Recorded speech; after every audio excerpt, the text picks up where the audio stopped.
Muy buenas tardes con todos. Agradezco en principio al Instituto Peruano Soma por la deferencia y su invitación a brindar esta parte del curso de gestión de seguridad y salud en el trabajo. Esta vez veremos el Comité de Seguridad y Salud en el Trabajo y algunas relaciones muy interesantes que indica la ley. Para los que no me conocen, soy Emilio López Ríos, soy ingeniero industrial de profesión, soy especialista en prevención de riesgos laborales e higiene ocupacional por la Universidad Nacional de Ingeniería. Tengo 10 años de experiencia en el rubro SOMA en general, HSE, QHSE o PDR, prevencionistas de riesgo. Y tengo 5 años como expositor de este tipo de masterclass, de talleres, de capacitaciones y en algunos casos como parte de algún diplomado.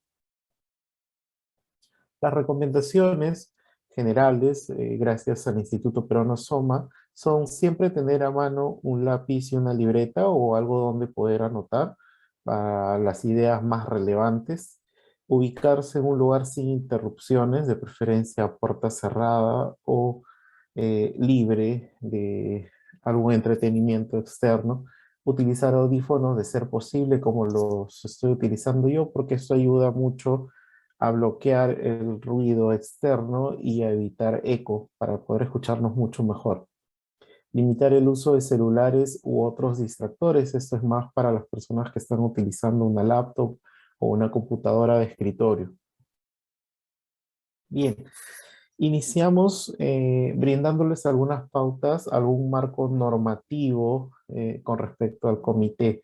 Tenemos y todos conocemos la ley 29783, la ley de seguridad y salud en el trabajo, su reglamento, el decreto supremo 005-2012-TR y sus modificatorias. Las modificatorias de este reglamento básicamente se han abocado en salud ocupacional, así que con respecto al comité no ha habido muchos cambios, salvo el cambio en funciones o alguna actualización de sus funciones de enero de este año, del 2021, pero relacionado más que todo a la coyuntura de la pandemia, ¿no?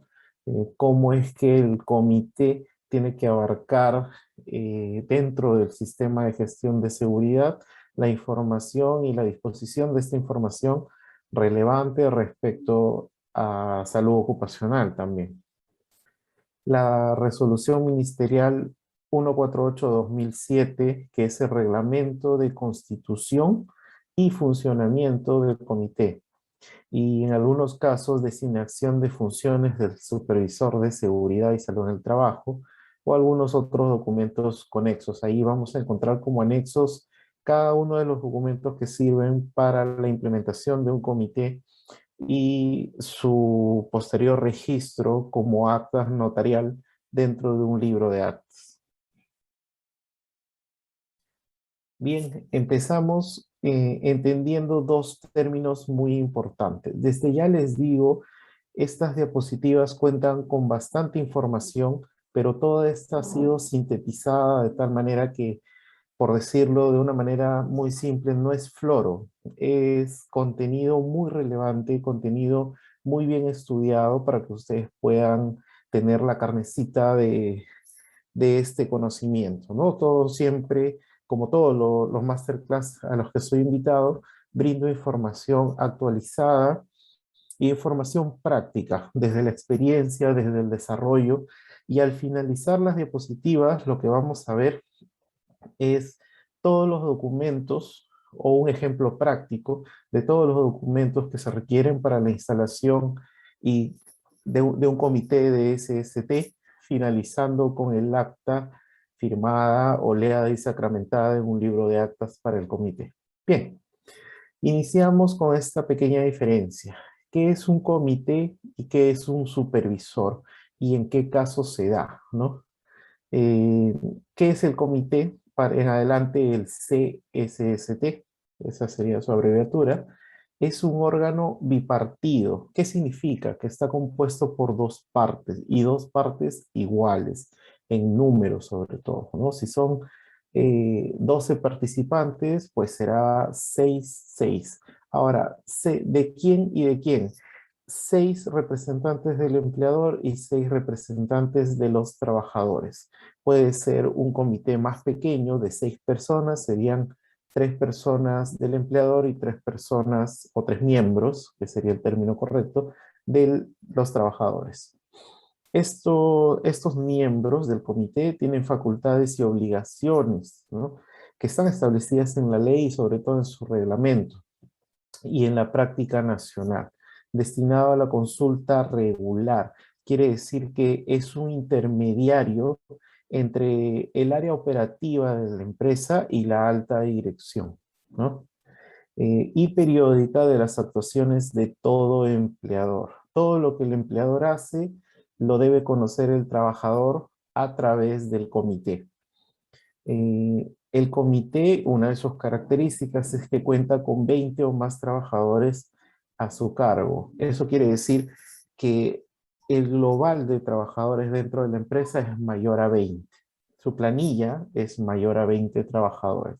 Esa es la condición inicial para que se pueda implementar un comité de SST, ¿no? Ahora, cuando hablamos de un supervisor SST, ustedes dirán, todas las empresas tienen un supervisor. Aquí un detalle con respecto al comité es que la empresa no está obligada a tener un comité, más sí un supervisor, si es que cuenta con menos de 20 trabajadores. Más de 20 trabajadores se requiere un comité. Menos de 20 trabajadores, lo máximo que se requiere es un supervisor, ¿no? ¿Y quién es el supervisor? ¿Quién puede llevar esta labor? Es un trabajador elegido por los trabajadores de las empresas, ¿no? Eh, que cuenten con menos de 20 trabajadores.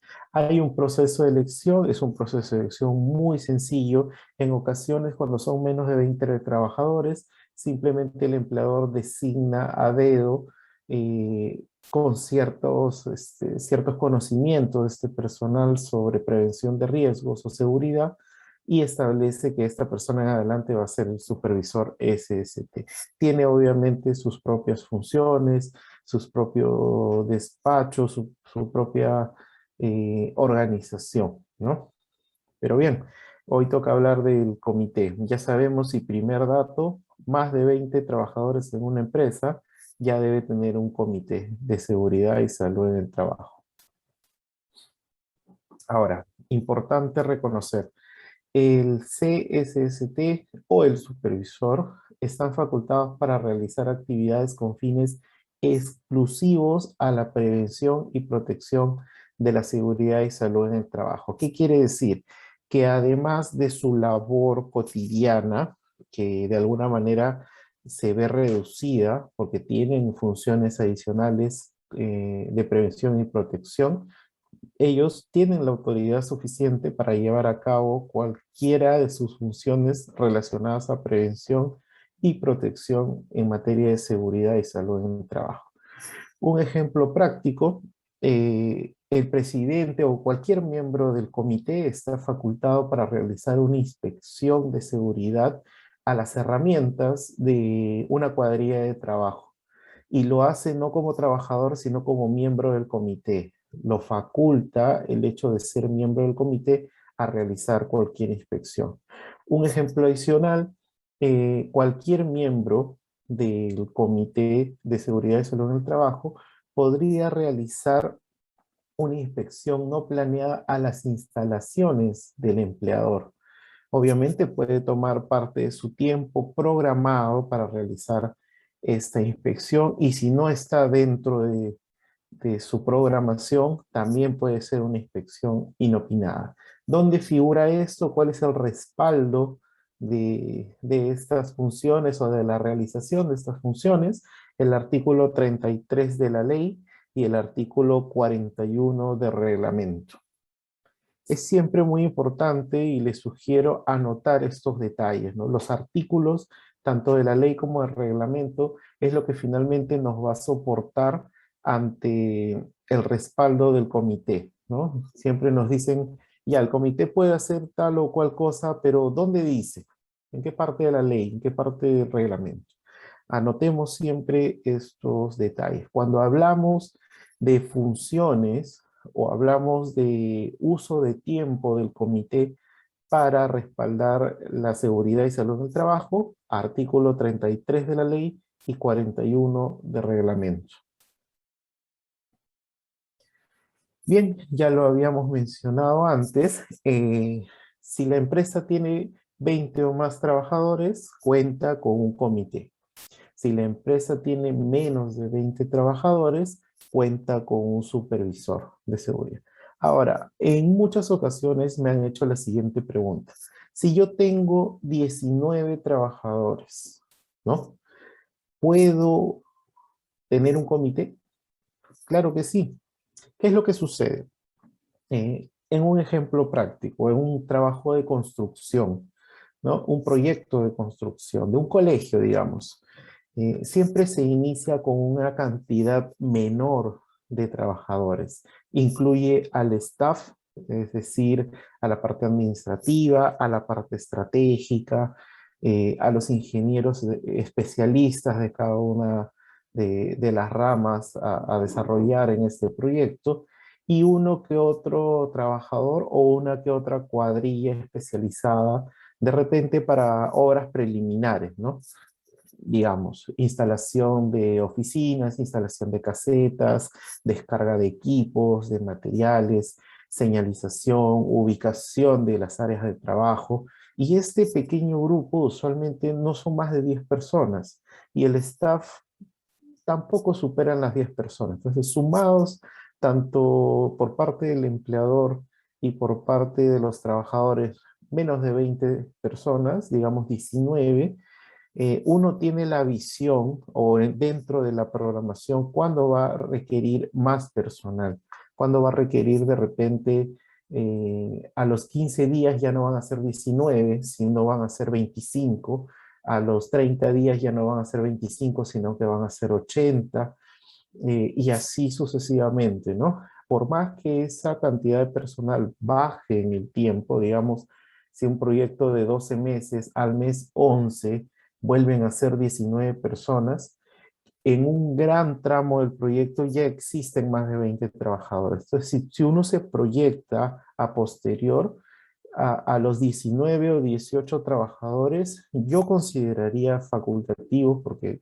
igual el empleador decide hacerlo o no, establecer ya un comité para que éste vaya trabajando conforme ingresen los trabajadores y simplemente se dediquen a difundir a los trabajadores nuevos la información que ellos ya han adquirido, ¿no?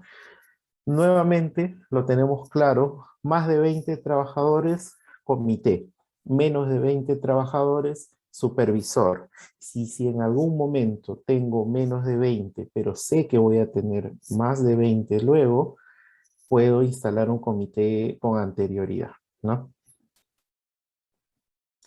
Ahora, ¿cuál es la relación entre el comité o el supervisor y el sistema de gestión de seguridad? Normalmente las empresas o los proyectos requieren un sistema de gestión por un tema organizativo, por un tema de llevar un orden o llevar una codificación de toda la documentación con la que cuentan, ¿no? Y llevar registros, registros válidos, registros legales, ¿no? El comité, ya sea el comité o ya sea el supervisor, se involucran en esta, ¿cómo les digo?, en esta matriz que es denominada matriz de mejora continua, ¿no? El famoso PHBA, planificar, ¿no? Hacer, verificar, actuar. Bien, lo que nosotros vemos aquí es que cuál es la relación. El comité o el supervisor van a intervenir en la organización con la toma de decisiones a posterior y la programación de actividades que puedan tener. Una vez que la organización está enterada o la organización reconoce a un comité o a un supervisor, se planifica y se aplican todas las acciones y funciones que les corresponde por ley, ¿correcto? Una vez que se ejecutan, se evalúa cuál es la eficacia de, de tener o de contar con un comité o con un supervisor, y se toman acciones para que se dé una retroalimentación al sistema de gestión. Todos estos, todo esto es un círculo, un buen círculo vicioso, donde una vez tomadas las acciones, la organización lo aprueba y nuevamente planifica la ejecución. Se vuelve a evaluar, se obtienen resultados, se mejora o se optimiza y nuevamente la organización aprueba y pone en práctica. Y así, continuamente dentro de todos los procesos del sistema de gestión.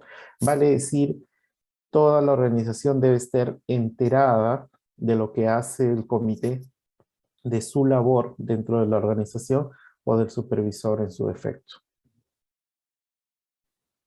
¿Quiénes pueden integrar el comité?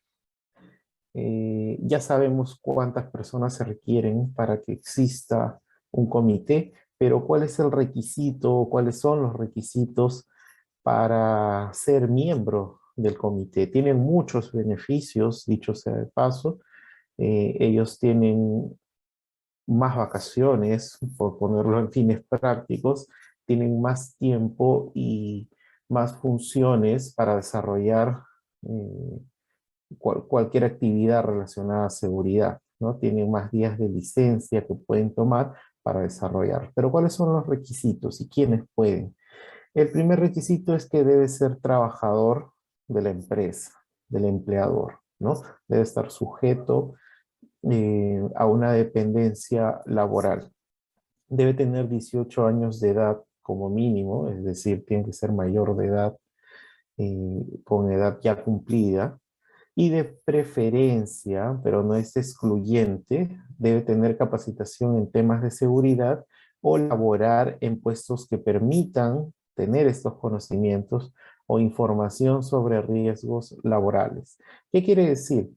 En los distintos proyectos en los que he estado, existen personal al que nosotros denominamos monitores de seguridad. Estas personas nos ayudan mucho con la señalización, con la difusión, digamos, con el diseño de la seguridad dentro del proyecto. Y muy aparte de las funciones que puedan desarrollar, ellos están constantemente reportando al área de seguridad las condiciones o los actos subestándar que puedan encontrar. Entonces, esto los hace ganar experiencia con respecto a las observaciones o a las inspecciones que los supervisores somos o los prevencionistas solemos hacer dentro de cualquier proyecto. Entonces, estas personas es personal idóneo para ser miembro del comité, ¿ya?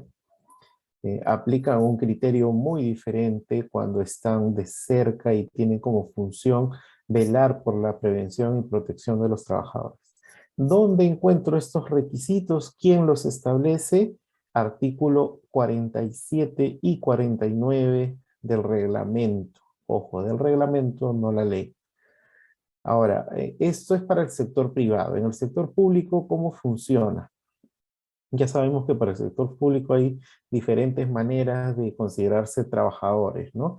Pero en el sector público se considera trabajador a aquellos que se encuentran sujetos a los regímenes laborales 276, que es de carrera administrativa, y 728, ¿no? También están incluidos los que sean del CAS, ¿no? El contrato administrativo de servicios, tipo CAS. ¿Quién elige al presidente y el secretario del comité? Una vez que tengamos todos los miembros requeridos para establecer nuestro comité, ¿cómo se sabe quién es presidente y quién es secretario? Que son las dos, eh, digamos, los dos puestos dentro del comité más importantes. Artículo 56 del reglamento. El presidente y el secretario son elegidos por los mismos miembros del comité. Una vez establecidos o elegidos los 12 miembros de un comité, por ejemplo, se reúnen y en un acta establecen quién va a ser su presidente y su secretario. ¿Hay algunos otros puestos? Sí. No están indicados expresamente en el artículo 56, pero puede haber un vocal, puede haber un segundo vocal. eh, lo que sí establece es que hay miembros titulares y miembros suplentes, así que si hay un presidente y secretario titular, va a existir un presidente y un secretario suplente. ¿Cómo está compuesto y cómo está conformado el comité?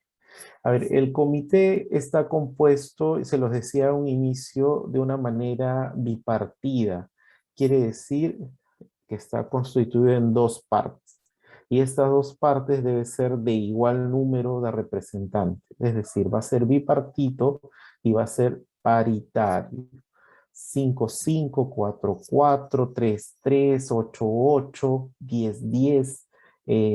No existe un límite máximo, pero se solicita que por lo menos cuenten con 8 personas, ¿no? Para que sean 4-4, 4 representantes del empleador y 4 representantes de los trabajadores, ¿no?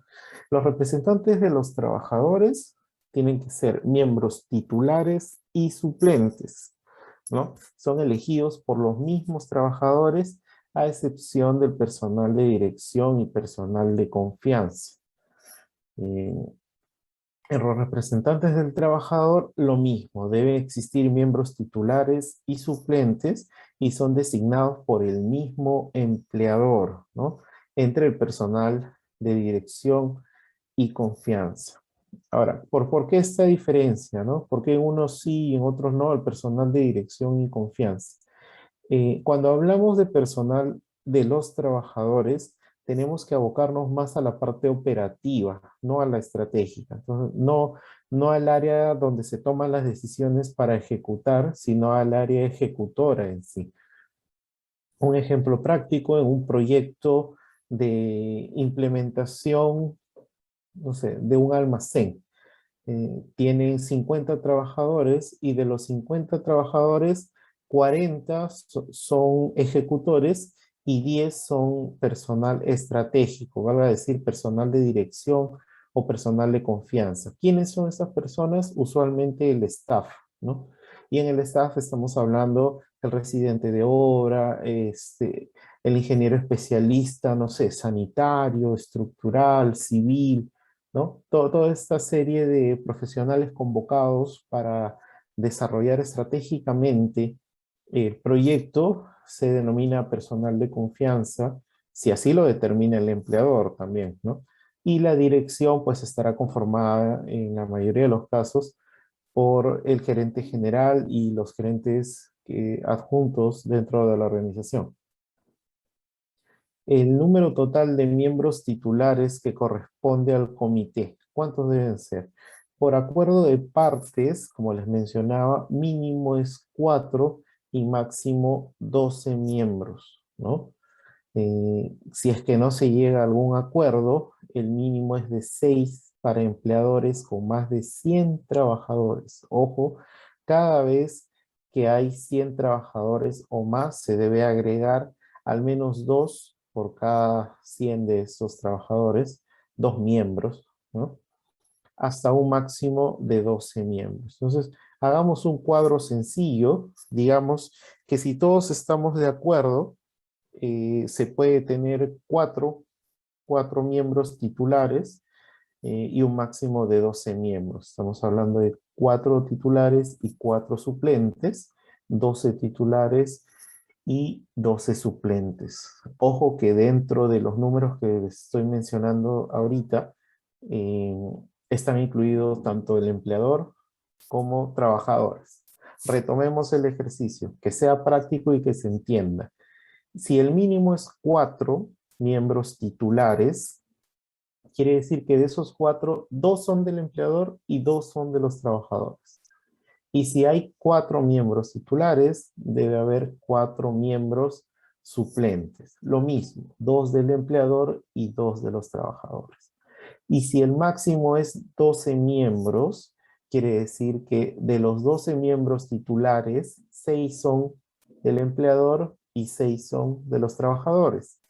Si existen 12 miembros titulares, va a existir 12 miembros suplentes. Del mismo modo, 6 de los trabajadores y 6 del empleador. Bien. Ya vimos cómo está compuesto el comité. Ahora, ¿cómo se conforma? Vale decir, ¿quiénes son los que forman parte del comité, ¿no? El presidente, el secretario y los demás miembros. El presidente es elegido por el propio comité entre los representantes, ¿no?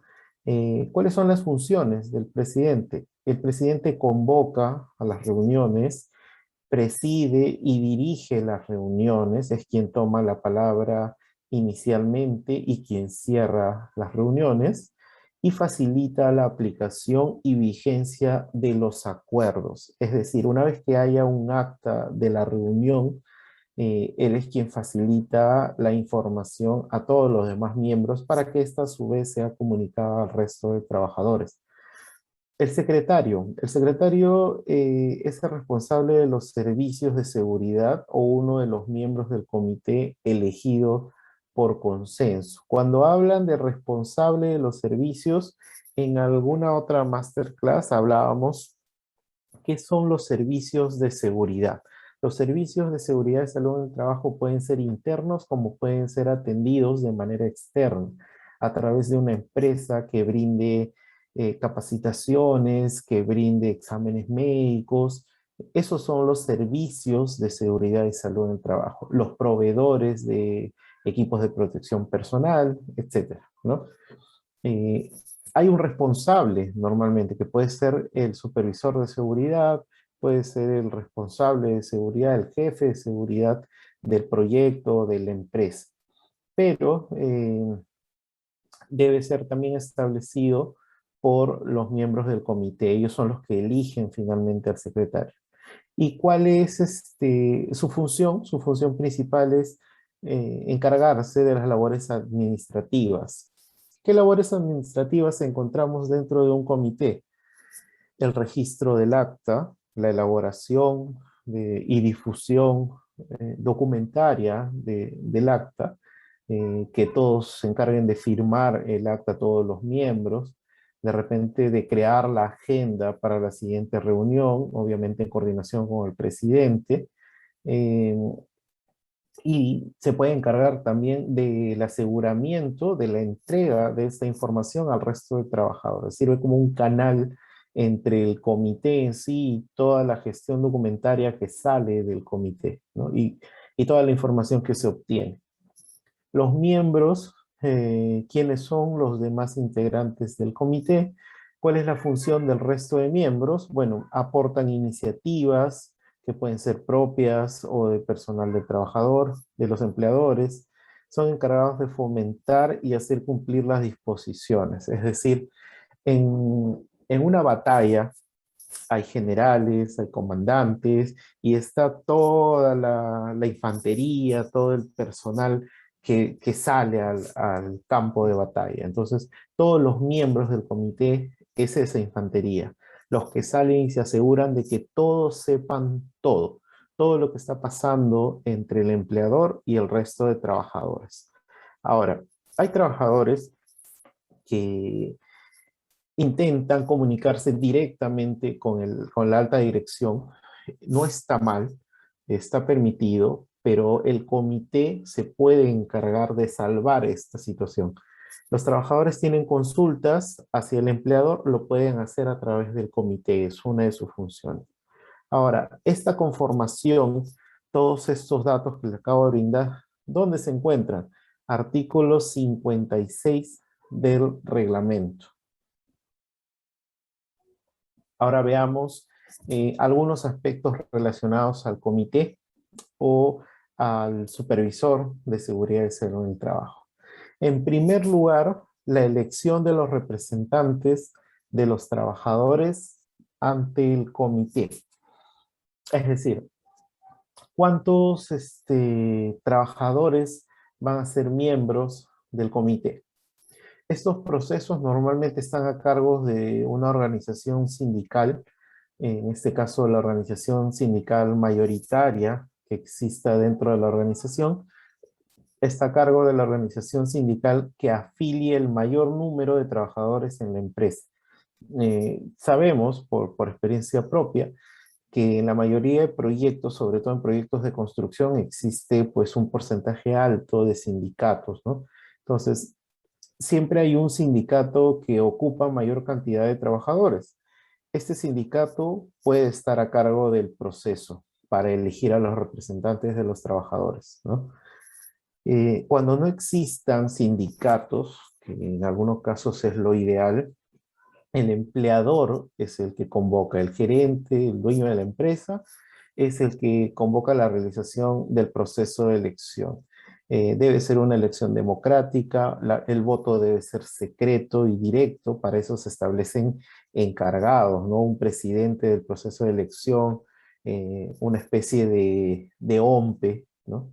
Dentro del proceso de elección. Debe ser directo entre los candidatos presentados por los trabajadores. Es tan sencillo como elaborar una urna y que el presidente y el secretario de este proceso, que la OMPE de este proceso, simplemente haga un conteo de los votos que han emitido. Ahora, hay todo un proceso, hay toda una didáctica, una dinámica en el proceso de elección de los representantes de los trabajadores.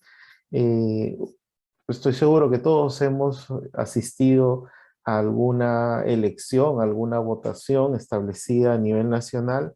Es muy similar.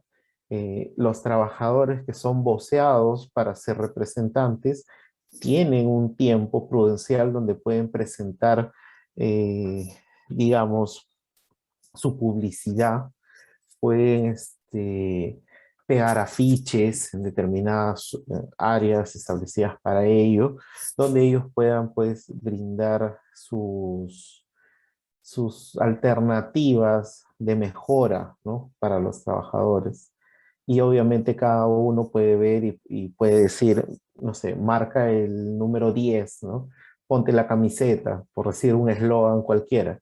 Entonces todos los que coloquen el número 10 dentro de su voto ya se sabe a quién representa. Y así, o sea, pueden existir una especie de mini partido político dentro de cada una de los trabajadores, de las áreas de los trabajadores, ¿no? Ellos pueden elegir a sus representantes como mejor les parezca. Este acto de elección, o sea, todo el proceso y cada uno de los pasos que se deben seguir debe registrarse en un acta, ¿no? Esta acta debe archivarse en un libro de actas. Lo que les decía al inicio, una vez que se conforma el comité, se debe tener un libro de actas que debe estar previamente notariado para que funcione como libro de actas del Comité de Seguridad y Salud del Trabajo.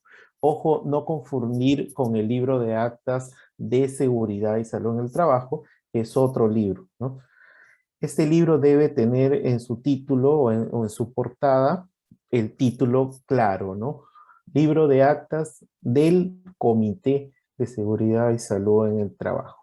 Allí se colocan toda la documentación desde el primer documento a elaborar hasta el último, que vendría a ser el acta de instalación del comité. Las reuniones y las agendas posteriores, que son dos formatos más, también se deben colocar en esa acta, ¿no? Una copia del acta debe archivarse en el libro de actas del comité, es el libro del que le estaba hablando, ¿no? Hay un libro de actas madre, digamos, y hay un libro de actas exclusivamente del comité. Convocatoria a la instalación. ¿Cuándo inicia todo este proceso, ¿no? Les decía que si no existe una mayoría sindical, el empleador puede convocar al proceso de elección. Como dice aquí, el acto se encuentra a cargo del empleador, llevándose a cabo en el local de la empresa, es decir, la empresa tiene que prestar sus instalaciones para la realización de este proceso de elección. Y se levantan las actas de cada paso que se va a dar en este proceso de elección, donde establecen todos los pasos y cuál es la convocatoria, artículo 50 del reglamento. Ahora, ¿qué pasa si el empleador apenas tiene una oficina pequeña, no se puede realizar, ¿no? Si por fuerza mayor no se puede realizar el acto electoral en este local de la empresa, el empleador debe garantizar que la información sea accesible utilizando medios físicos o digitales. Es decir, se puede votar de manera electrónica, sí, por supuesto, pero siempre que esté garantizado, ¿no? Lo más sencillo, como les decía, es elaborar una urna y que cada uno escriba a mano su voto, se realiza un conteo delante de todos y con eso pues están salvados cualquier tipo de fraude, ¿no? Ahora que está tan de moda eh, ir por la tangente, ir por medios no muy honestos, ¿no? La idea es que el proceso de elección o el proceso electoral se dé de manera transparente y democrática, ¿no? Lo que hacíamos nosotros, al menos como supervisores o como encargados, era garantizar precisamente, apoyar en la garantía de que el proceso se ha llevado correctamente. Entonces, lo que yo siempre he hecho, y se los digo como experiencia personal, es, sea por medio digital o medio físico, colocar una pizarra grande, colocar a todos los candidatos e ir marcando una raya por cada uno, previamente mostrando el nombre del trabajador en el papelito, ¿no? Y este papelito a su vez desechado una vez que se ha colocado el nombre, y tienen que estar viendo, pues el movimiento de mis manos, tiene que ser un ambiente totalmente transparente, que no hayan más personas, que se puede identificar en el momento en que todos colocan el papelito en una urna cerrada, por ejemplo, verificar previamente que la urna esté vacía, en fin. Cuando se quiere ser transparente, es muy sencillo hacer las cosas e incluso es mucho más rápido. ¿Cómo se constituye y se instala el comité? Ya sabemos lo que es el libro de actas.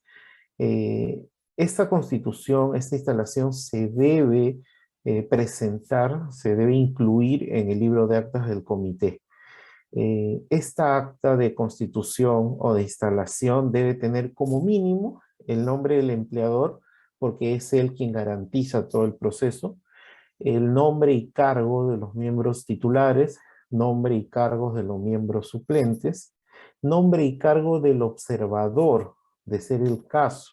Y normalmente el observador suele ser el supervisor de seguridad o el jefe de seguridad de la organización. ¿Puede ser alguien más? Sí, por supuesto. ¿Puede ser un representante legal? Claro que sí. ¿Puede haber más de un observador? Claro que sí, porque va a depender de, de la calidad del proceso electoral que se requiera, ¿no? ¿Dónde está este detalle del observador? Artículo 29 de la ley, ojo. Debe contener lugar, fecha y hora de la instalación y cualquier otro dato relevante o de importancia, ¿no? ¿Dónde encuentro todos estos datos o este paso a paso para la constitución e instalación? Artículos 51 y 53 del reglamento. Bien, ahora hay que identificar a los miembros del comité o al supervisor de seguridad, eh, no con un photocheck adicional, para mí no es lo más práctico. Para mí es, aparte de reconocerlos, obviamente visualmente, es darles un distintivo. Lo que yo hago normalmente es colocarle un sticker de algún color en sus cascos, una C, de repente es lo que he hecho alguna vez, y esto los identifica como miembro del comité. En algunos otros casos les he puesto un sticker velcro, ¿no? En el hombro o en la espalda. La cuestión es que el resto de los trabajadores, ¿cómo se enteran de que un personal ha sido elegido miembro del comité con un distintivo? Muchas veces se elabora un photocheck adicional, pero este suele confundirse con el PhotoCheck original, ¿no?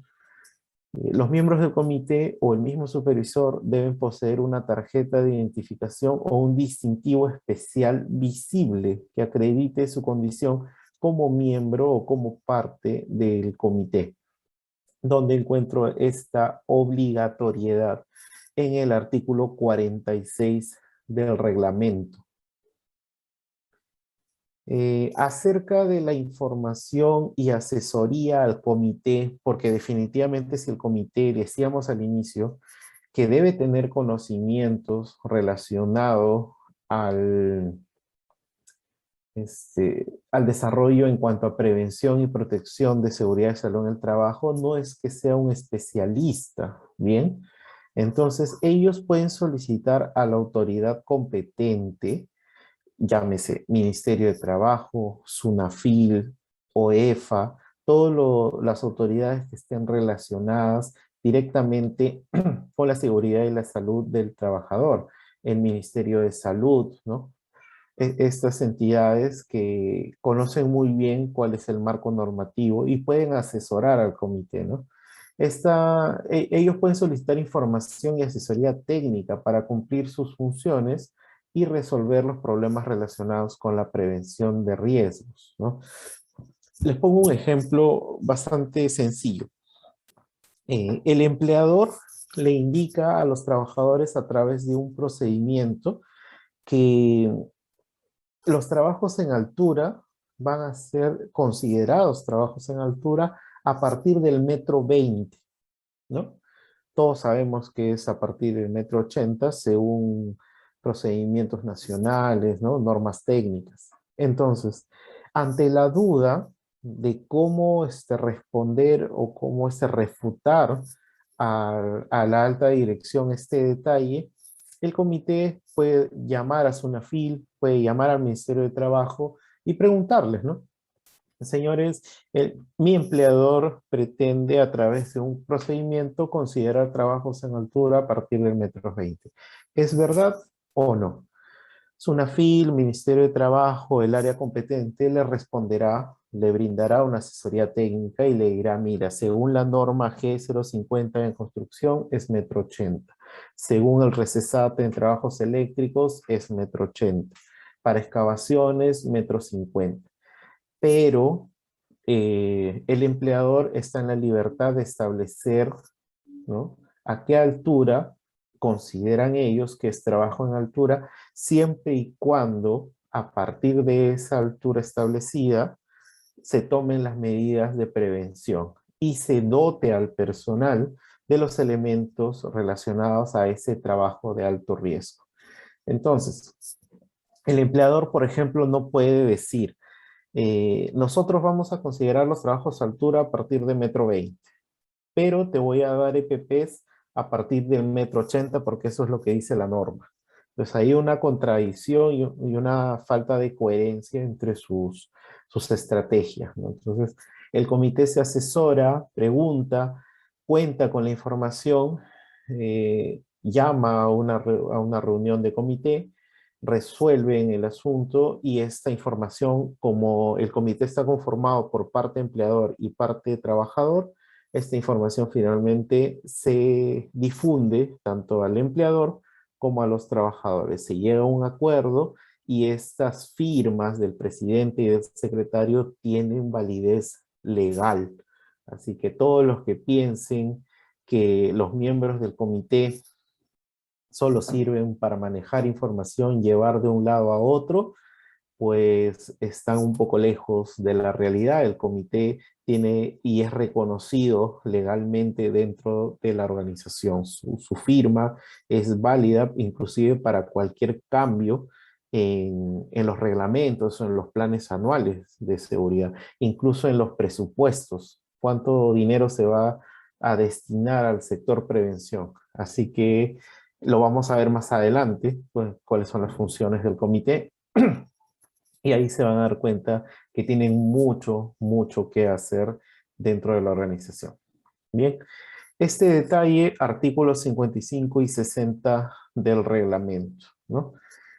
Una nota importante, el MINTRA bueno, ahora es MTP, la Dirección Gerencia de Trabajo, la DRTP o la GRTP, y la SUNAFIL ejercen sus funciones dentro del marco de sus competencias. Vale decir, si el comité hace una consulta técnica que corresponde en términos legales a una exclusividad del empleador, estos están en la obligación de indicarle al comité: señores, esta información es reservada, es de carácter confidencial y legal, por lo que la asesoría debe ser distinta y tengo este límite de información para brindarles. Entonces, los va a invitar a los miembros del comité a hablar directamente con el gerente, con la alta dirección, para absolver algunas dudas, ¿no? No es que la SUNAFIL te pueda decir cómo tratar o cómo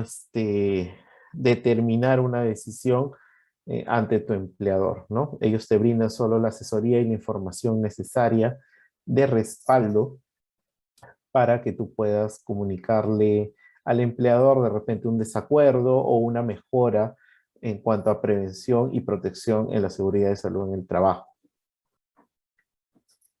Aquí viene algo que estoy seguro que los ha dejado con algo de intriga, ¿no? ¿Qué tiene que ver el observador en el comité? Siempre hay alguien que está monitoreando, es como una especie de contralor, ¿no? ¿Quién es el observador? Es el miembro del sindicato mayoritario, si es que lo hubiera, incorporado por el empleador al comité. Y tiene estas facultades, ¿no? Él asiste, claro, sin voz ni voto, a las reuniones del comité. Lo pueden ver siempre ahí, en cualquier lugar. Solicita información al comité sobre el sistema de gestión de seguridad, a pedido de las organizaciones sindicales. Si ellos requieren el libro de actas, lo pueden solicitar. Si ellos requieren una copia del libro de actas, lo pueden solicitar. Obviamente hay todo un procedimiento, ¿no? O sea, yo le saco copia a todo el libro de actas, pero me firmas un acta donde aparece que tú como observador me lo solicitaste, para qué fin y en qué fecha y hora se te entregó. Y puede alertar a los representantes de los trabajadores ante el comité la existencia de riesgos que pudiera afectar la transparencia, la probidad o el cumplimiento de objetivos de la normativa correspondiente. Es decir, este observador enviado por el sindicato mayor eh, a través del empleador, lo que puede hacer es alertar a los trabajadores de que el comité está tomando una mala decisión, ¿no? Y los trabajadores a su vez invitar a los miembros del comité a que debatan el cumplimiento de la normatividad, pues de repente el comité está afectando. O sea, ninguna representación, ningún comité está exento de tomar decisiones erradas, de dejarse llevar de repente por las emociones o por la pasión de la injusticia, ¿no? Pueden ser imparciales, como pueden estar inclinando la balanza hacia el empleador. Entonces, la idea del observador es que note estos detalles, los comunique, los alerte y se puedan salvar de manera oportuna, ¿no? En cuanto al mandato y vacancia de los miembros de los trabajadores. El mandato considera los siguientes plazos. Los representantes de los trabajadores tienen mínimo 1 año y máximo 2 años como miembros, ¿no? Eso está establecido en el acta porque colocan una fecha de inicio y una fecha de fin del comité. Los representantes del empleador lo determina el empleador. Puede ser que él coloque, no sé, al ingeniero residente o un gerente de operaciones, ¿no? Como miembro del comité. Y como es personal de confianza, el empleador determina que él va a ser vitalicio. O sea, existan todos los comités que existan, el señor va a ser miembro del comité, ¿no? En el caso de los trabajadores, por la misma rotación que suele existir entre los miembros, se establece un límite, ¿no? Mínimo 1 año y máximo 2. ¿Cuándo se da la vacancia? Tan de moda, tan usada esa palabra los últimos años. Eh, Hay cuatro causales que son definitivas para desalojar a un miembro, ¿no? Que se venza el plazo para el ejercicio del cargo. Por ejemplo, ya pasaron 2 años y el señor no se quiere ir. Lo siento mucho, señor. Esto esté cordialmente obligado a retirarse, ¿no? O que tenga inasistencia injustificada a 3 sesiones consecutivas del comité o 4 inasistencias injustificadas alternadas, quiere decir que no sean seguidas, consecutivas, ¿no? Como las reuniones del comité se hacen una vez al mes como mínimo, pueden haber muchas más, las sesiones ordinarias se hacen una vez al mes en una fecha establecida. Y las sesiones extraordinarias se hacen cada vez que así lo requieran, ¿no? Si esta persona falta a 3 sesiones seguidas, se retira. Y si falta a lo largo de su periodo, por ejemplo, en un año, a 4 sesiones, también se retira. Obviamente, inasistencias injustificadas, ¿no? La justificación se presenta ante el presidente y el secretario del comité, y ellos son los que deciden si es justificado o no, ¿no? Por enfermedad física o mental que inhabilite a este miembro para ejercer su cargo, o por cualquier otra causa que extinga el vínculo laboral. Por ejemplo, un despido, un término de contrato sin renovación. Obviamente estas personas, si ya no forman parte de la organización, ya no podrían ser miembros del comité del mismo, ¿no? Notas importantes con respecto al mandato y la vacancia. Los cargos vacantes, es decir, una vez que se ha retirado un miembro y queda libre, una curul, son suplidos por el representante alterno que corresponda, es decir, por los suplentes. ¿Bien? En caso de la vacancia del cargo de un supervisor, ¿no? Este debe ser cubierto a través de una nueva elección por parte de los trabajadores. ¿Dónde están todos estos detalles de mandato y vacancia? Artículo 62 y 63 y 64 de reglamento. Reglamento. ¿Cuáles son las comisiones técnicas creadas por el comité? Comité con sede congreso, dirán algunos, ¿no? Porque también tienen sus comisiones, ¿no? Forman su grupo de personas, su comisión técnica. Eh, una vez que se ha creado el comité, ellos pueden establecer grupos de personas que se dediquen exclusivamente a ver un tema. Por ejemplo, el comité es de 12 personas y ellos van a designar a 2 que vean exclusivamente investigación de accidentes de trabajo. Solo ellos se van a encargar de la investigación, de formar parte de las reuniones, de firmar o de solicitar la documentación para que el presidente y el secretario lo firmen, ¿no? Crea otra comisión para diseñar el programa de capacitación, que es una de las facultades del comité. Crea otra comisión para elaboración de procedimientos. Obviamente dentro del comité hay personal preparado, hay personal con más experiencia. O la mayoría de los miembros del comité por parte de los trabajadores con los que he tenido a bien coordinar han sido pues capataces, ¿no? Operarios con muchos años de experiencia, que conocen el trabajo, que conocen sobre todo los temas de prevención y protección para el trabajador, ¿no? Algunos conocen hasta temas legales muy ampliamente, así que es muy bueno y enriquecedor trabajar con el comité, ¿no? Aunque algunos lo vean como el patito feo del proyecto.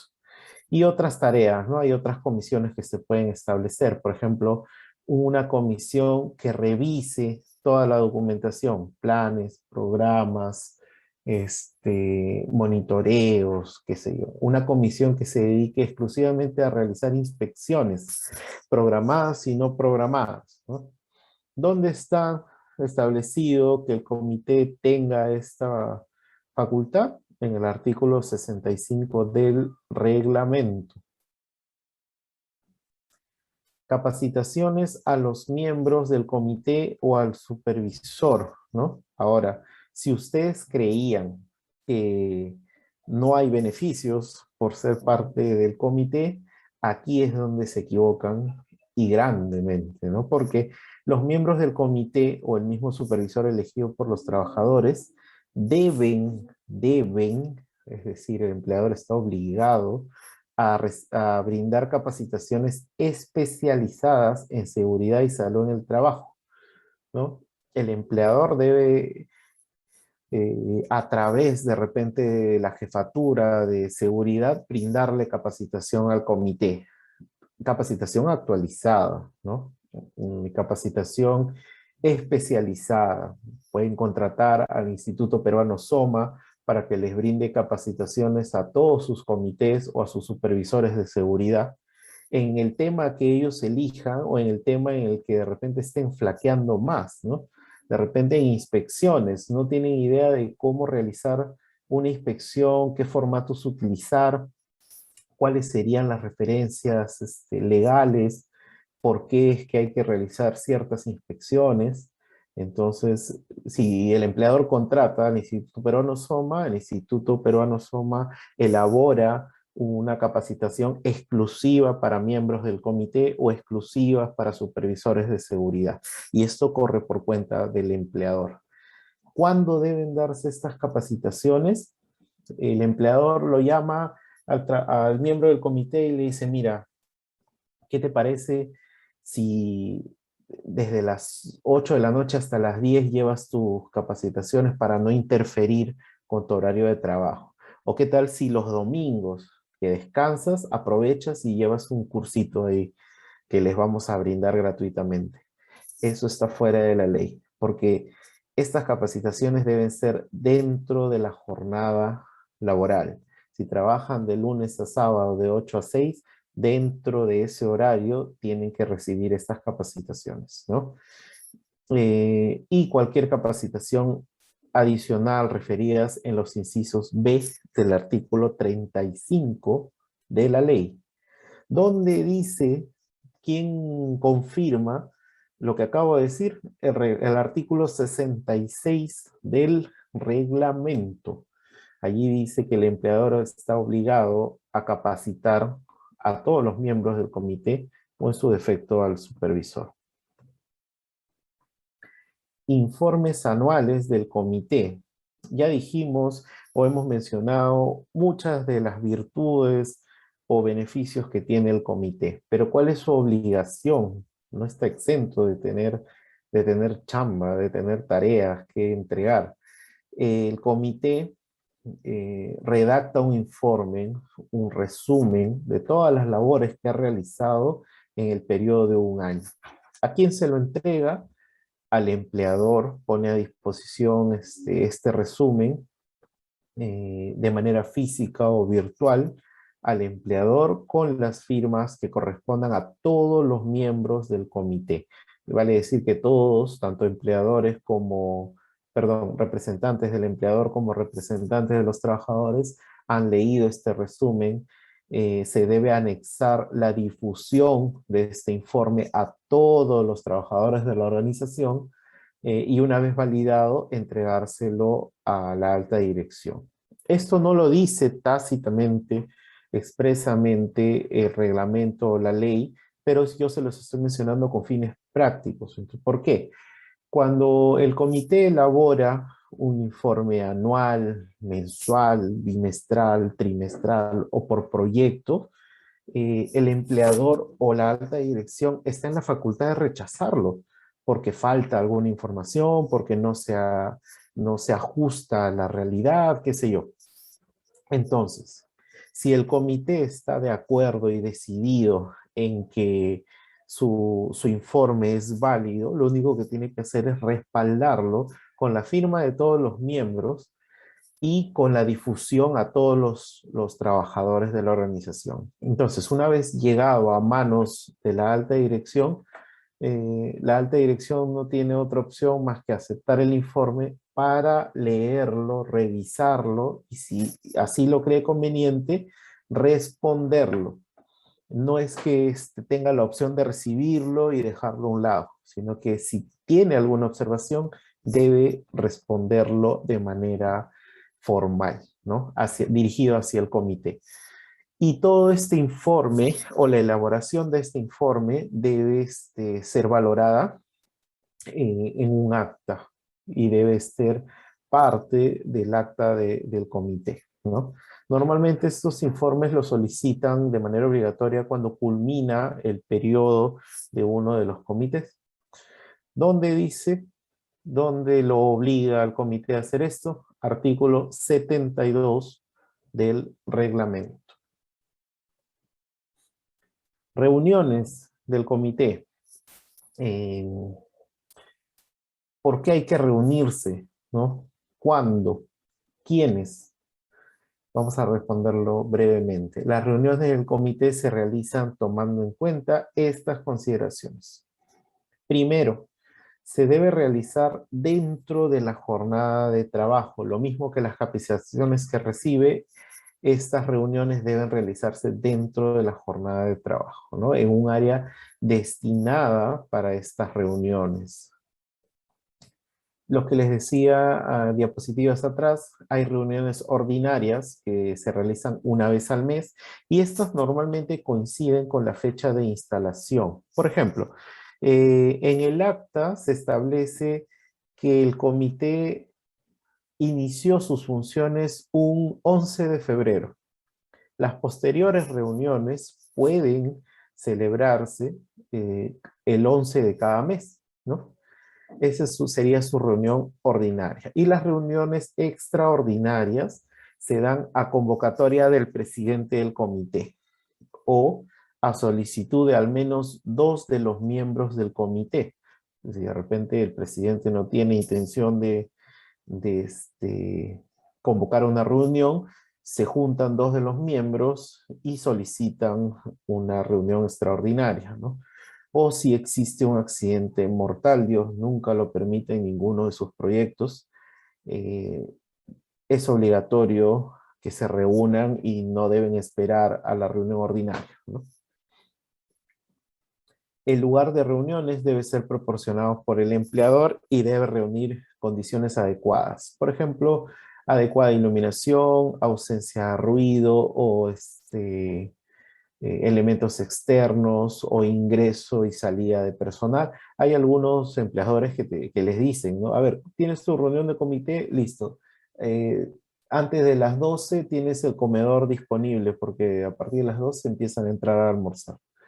No es un ambiente adecuado. O les dicen, mira, ten tu reunión acá en la oficina, nadie te va a molestar, acá solo trabajan 2 personas, así que hay bastante espacio y ten tu reunión. No es un ambiente adecuado, porque solamente en la reunión deben estar los miembros del comité y el observador, ¿no? En caso de que exista. ¿Qué más? El quórum mínimo para que se realicen las reuniones del comité es la mitad más uno de sus integrantes. Como ejercicio práctico, si son 12 miembros en total, deben haber 7 al menos. Si son 10 miembros, debe haber 6. Si son 4, debe haber 3. Caso contrario, dentro de los 8 días siguientes, el presidente cita una nueva reunión, en caso de que no haya quórum, ¿no? El cual se lleva a cabo con el número de asistentes que hubiere. Si haya un asistente, se lleva a cabo la reunión, levantándose en cada caso un acta. ¿Qué es lo que sucede o qué es lo que me ha sucedido a mí alguna vez? Eh, el jefe corporativo de seguridad me decía, Emilio convoca una reunión porque nadie más la ha convocado, ¿no? Entonces, establecemos esa pauta como procedimiento interno, se convoca la reunión del comité y no va nadie, no asiste nadie, porque los representantes de los trabajadores están en la cancha, están chambeando, están sudando la gota gorda. De los empleadores están en sus reuniones de trabajo, de coordinación, estratégicos, lo que fuera. Y no hay nadie. El presidente se olvida, los demás miembros se olvidan y dicen, pues bueno, si no hay reunión, que alguien firme, que diga que no hubo gente, ¿no? Entonces, una mala práctica era llenar un acta de asistencia con las personas que estaban, en este caso el jefe corporativo, yo, y simplemente poner reunión del comité, no hubo quórum y nada más. Se esperaba hasta la siguiente reunión ordinaria y allí recién había quórum o ya se avisaba con tiempo, oye, el 11 por si acaso es tu reunión, anda separando esa fecha, ¿no?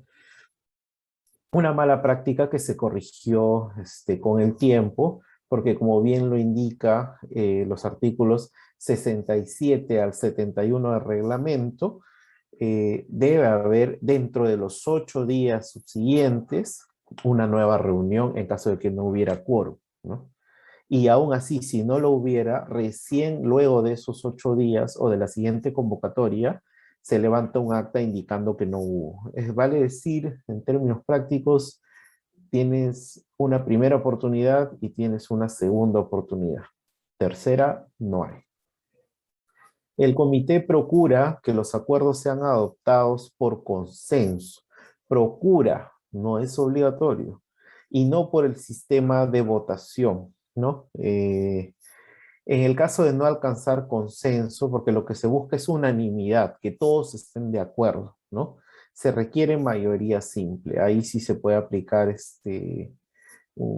levantar la mano, por ejemplo, ¿no? Y decir, ya, la mayoría está de acuerdo y sí, pero lo ideal o lo que busca el comité es que haya unanimidad, que todos estén de acuerdo en que la decisión tomada es efectiva, tanto para empleadores como para trabajadores, ¿no?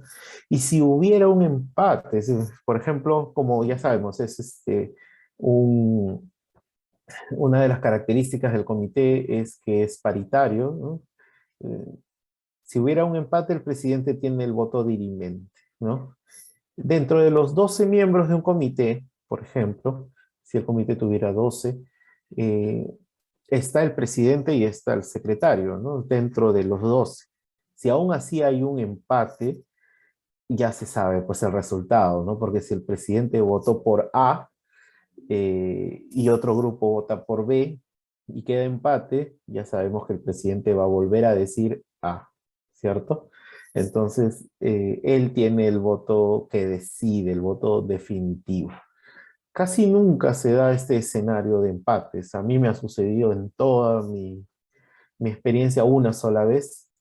Y fue extraño porque el presidente que votó por A terminó votando por B al final. Pero bueno, pues, son detalles, son historias, son anécdotas, ¿no? Al término de cada sesión, de cada reunión, se levanta un acta, ¿no? Que debe ser asentada en el libro de actas con las firmas correspondientes de todas las personas que sean miembros y que hayan asistido. La copia debe ser entregada a cada uno de los integrantes del comité.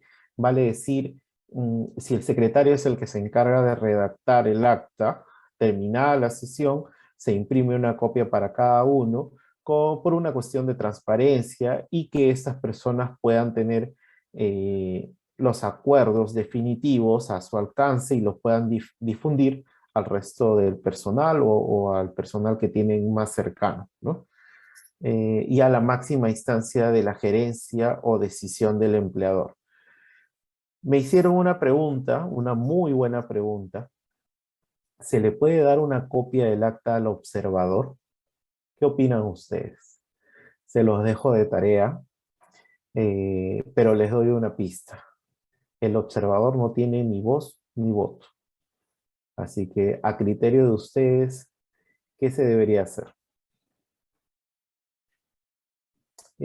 Bueno, de acuerdo con el artículo 42 del Decreto Supremo 005, el comité o el supervisor desarrollan funciones que están sujetas a la ley, ¿no? La ley los respalda.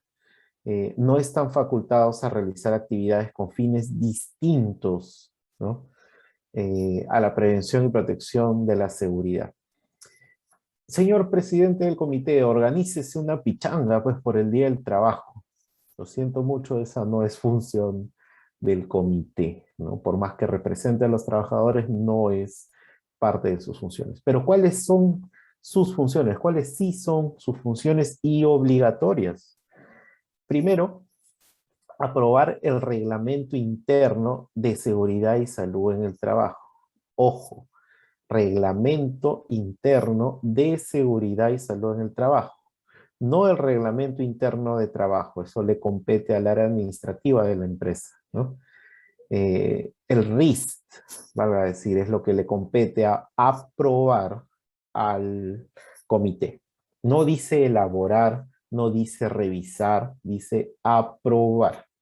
Es decir, al comité le llega a sus manos una copia por aprobar de este reglamento y está en sus manos aprobarlo o observarlo, ¿no? Aprobar el plan anual de seguridad y salud en el trabajo. Aprobar. Nuevamente, es un documento que le va a llegar a manos del comité. El comité en una reunión, sea ordinaria o extraordinaria, revisa este plan y si tiene observaciones las presenta y si no, lo aprueba.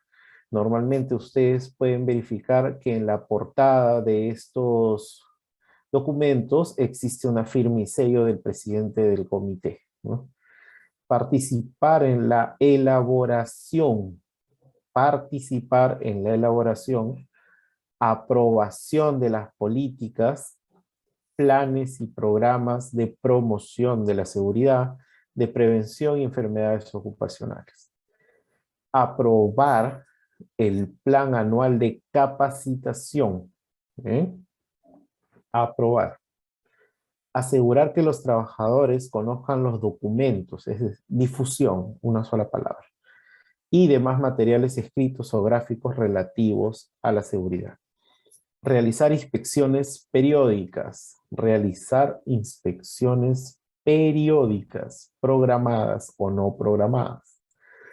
Participar en la investigación de las causas de todos los incidentes, accidentes o enfermedades ocupacionales.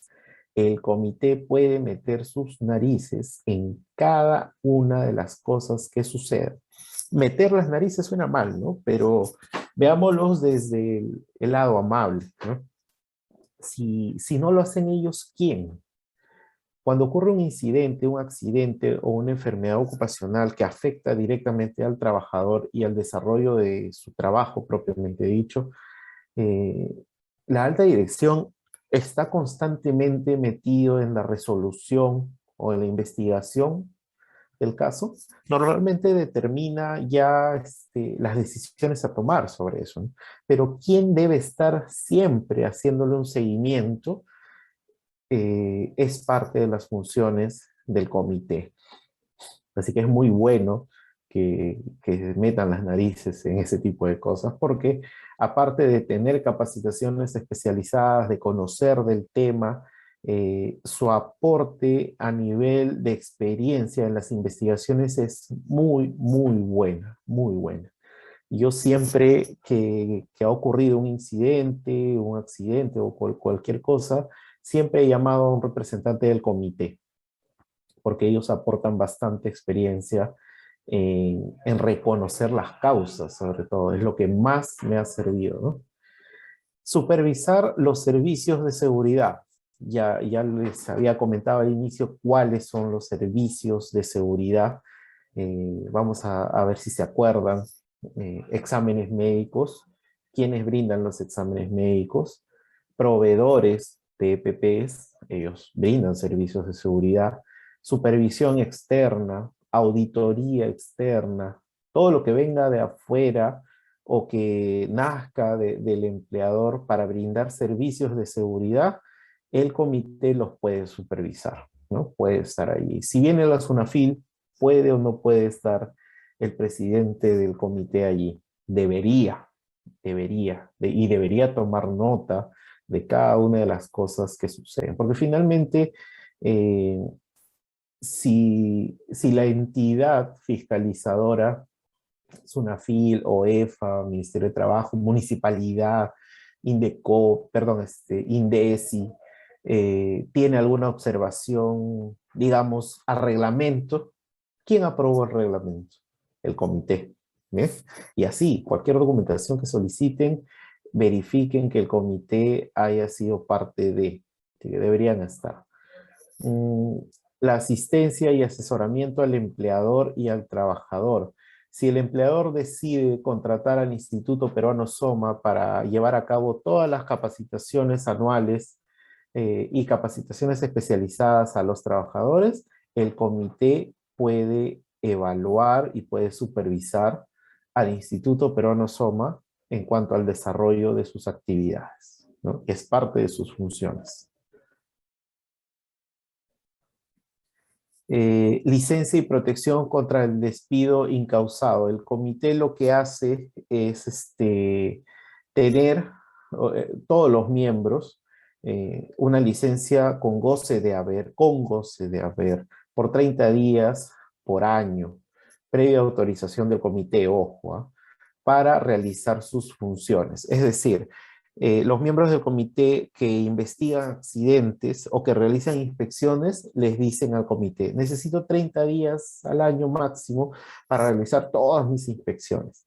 El comité lo aprueba y ellos tienen esos 30 días para dedicarlos exclusivamente a lo solicitado, a la investigación de accidentes o a las inspecciones o a la supervisión, etcétera, ¿no? Eh, todos los miembros del comité están protegidos contra el despido incausado, la cual opera desde que se produce la convocatoria de elecciones y 6 meses después del ejercicio de su función. Es decir, si un miembro del comité es miembro del comité por 2 años, ellos están protegidos hasta por 2 años y medio. ¿Bien? Cuando las actividades tengan duración menor a 1 año, el número de días de licencia con goce de haber es computado de manera proporcional. Esto es o aplica para los proyectos específicos que duran, por ejemplo, 9 meses, ¿sí? Se computa de manera proporcional. ¿Cuántos días con goce de haber pueden solicitar? La ampliación de esta licencia requiere de una opinión favorable del comité o del empleador, ¿no? ¿Dónde se encuentra esto a detalle? En el artículo 32 de la ley y el 73 del reglamento. ¿Cuáles son los objetivos del comité?